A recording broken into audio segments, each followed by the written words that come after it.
Salutare fraților, eu sunt Roberto și bine v-am găsit la un nou episod. După aia o să facem un episod de Minecraft cu Ade. Și după asta vreau să vă arăt ceva interesant în Minecraft. Deci, cum intru aici, vedeți că portalul mi spawna fix într-un Nether Fortress. Cât de ciudată e chestia asta, frate. Stați să caut ceva care să facă lumină. Pentru că nu se vede aici.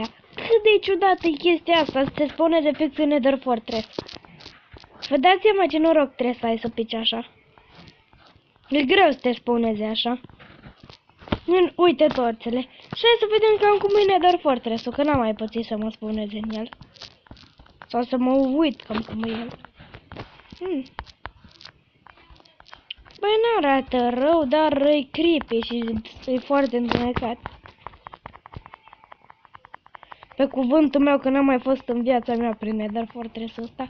Episodul ăsta a fost ceva mai scurt pentru că doar am vrut să vă arăt că mă jucam eu puțin pe creativ. Și am observat chestia asta. Am făcut un portal în Nether și am văzut că m-a spawnat fix într-un Nether Fortress. Și ciudată chestia. Să-mi ziceți dacă ați mai pățit, pentru că eu n-am mai găsit un Nether Fortress. Hai să mă întorc. Da, cam atât a fost cu acest episod. Dacă v-a plăcut, nu uitați de like, share și subscribe și noi ne auzim data viitoare. Bye, bye!